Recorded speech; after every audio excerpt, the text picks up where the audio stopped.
நீலகிரியில் அடர்ந்த வனப்பகுதியில் யானை மற்றும் கரடி தாக்கி ஊனமுற்ற பழங்குடியினர்கள், நோய்வாய்ப்பட்ட பழங்குடியினர்களுக்கு வருடம் முழுவதும் மதிய உணவு அளித்து வரும் சமூக ஆர்வலர்.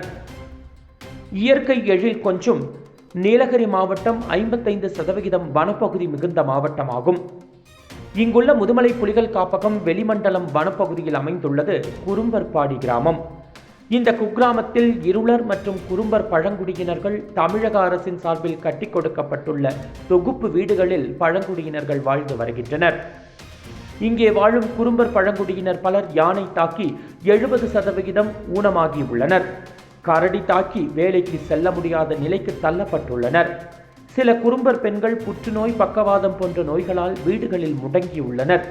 இவர்களுக்கு மசனகுடி பகுதியை சேர்ந்த கிருஷ்ணசாமி என்ற சமூக ஆர்வலர் நாள்தோறும் வருடத்தில் 365 நாட்களும் வீட்டிற்கு உணவுகளை கொண்டு சென்று வழங்கியும் அவர்களுக்கு என்னென்ன தேவைகள் என்பதை கண்காணித்தும் வருகிறார். நல்லா இருக்கிறியா? இன்னும் உடம்பு சரியில்லைன்னு சொல்றாங்க. பரவாயில்ல மாமா. ஏன் இந்த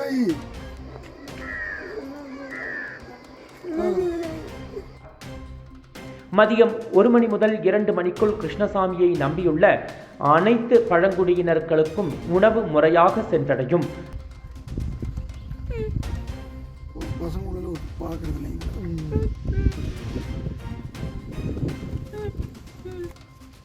நோய்வாய்ப்பட்ட பெண்கள் தங்களால் பேச முடியவில்லை என்றாலும் கண்கலங்கி கண்ணீருடன் கிருஷ்ணசாமியிடம் எதையோ கூற நினைப்பது, அதனை அவர் உடனே புரிந்து கொண்டு அதனை பூர்த்தி செய்வது நெகிழ்ச்சியை ஏற்படுத்தியுள்ளது. நோய்வாய்ப்பட்ட பழங்குடியினர்களுக்கு எந்த எதிர்பார்ப்பும் இன்றி உணவளித்து வருவது மனித நேயத்தை காட்டி வருகிறது.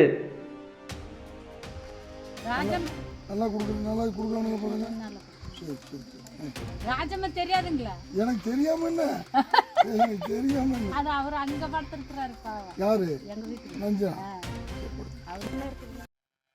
விளம்பர இடைவேளைக்கு பிறகு நிகழ்வுகள் தொடரும்.